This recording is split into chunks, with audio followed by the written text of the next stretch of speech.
the centerpiece of the Aqueduct Spring Meet is almost upon us. Wood Memorial Day, this Saturday at the Big A. 5 stakes throughout the card. 4 of them are comprising a $500,000 guaranteed. Pick 4.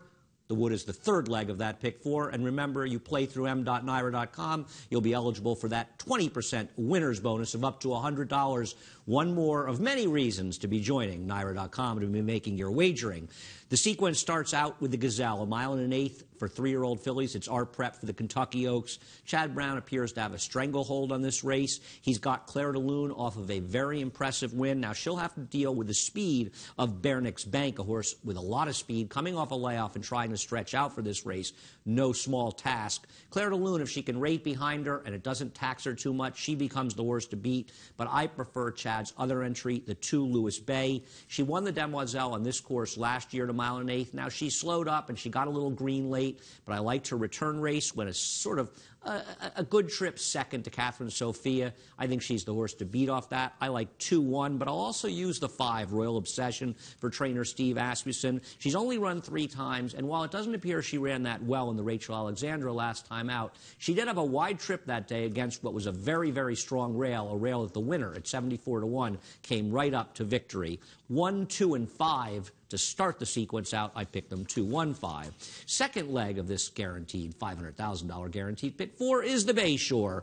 Bayshore 7 furlongs for 3-year-olds, and it's a very, very interesting race. A lot of eyes are going to be on the 5 Unified, who broke his maiden with a very, very impressive win down at Gulfstream Park, a 99 Beyer speed figure. Important to note that the horse who finished second to him is running in, I believe, the 3rd or 4th at Keeneland earlier in the day. And look to see how impressive that horse for Shadwell is coming back. You might want to think about that depending on how much you want to use Unified. And I think you have to use him defensively. But Jimmy Jerkins, who does a great job, he doesn't have great numbers coming off of maiden wins. And I'm going to try to beat Unified in this spot with horses with a little bit more experience. Now, one I'll use is Awesome Gent, the 4, who ran very, very well for Todd Pletcher in his last start in winning Jimmy Winkfield. He repeats that, he's the horse to beat. But he's got to repeat it, and he's got to do it at 7 furlongs. The horse I picked on top is coming off a layoff, and that's the 6 Cocked and Loaded, who we saw at Belmont Park win our Tremont a couple of days before the Belmont Stakes last year.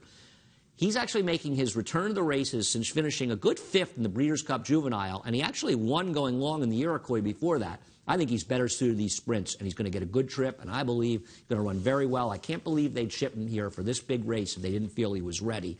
Awesome Speed's another horse who needs the turn back from the Fountain of Youth that you can use. I went 6-4-5-2 in here, but I'm going to lean on Cocked and Loaded, using the 4 as my B-type horses, and a C of Awesome Speed. The 10th race is the big one. It's the Wood Memorial, and I could talk for a long time about this race. Matt King Cole, in my opinion, is a major, major player in the 3-year-old scene. Now, I don't know that he's going to be able to win this race. Linda Rice's numbers, second off a layoff off a win going long, are not that strong, but he is an excellent horse. I think he's the one to beat, and he'll be on my tickets. I picked Shagaf on top. No doubt the one Shagaf has to run faster than he ran the Gotham, or really any race he's ever run. But he figures to get a good trip here, and I think he's going to take that step forward and cement himself as a major player for the Kentucky Derby. Another horse I may use as a small backup is Flexibility, the 5, also from Chad Brown, trained Shagaf. He's not that bad, and he really didn't get the best of trips last time in the Withers, and it'll be a price. A long shot is Tale of Saval that I'll throw in if I'm going very, very deep. I went 1-6-5-4. Who am I leaving out? I'm leaving out the 8 Outwork. You can't use all the favorites, and I don't know about this horse. He's got to reproduce that form from the Tampa Bay Derby, where he ran very well, and he runs back to that race. He's going to be tough here, but he has to do that, and he has to do it from a tough outside post where he's got legitimate speeds inside of him, and Matt King Cole, even Dalmore right inside of him, and perhaps Flexibility. They could all show speed, and he could get hung up quite a bit here. I know he ran well going along last time, but Nona Mia the Dam was a flat-out sprinter, and I wonder if he's necessarily going to get better with more distance. I'm going to take a stand and play against him in this race. Obviously, I could understand if somebody disagrees with me. We close out this sequence with another Grade 1, and that's the Grade 1 Carter at 7 furlongs, the 11th race.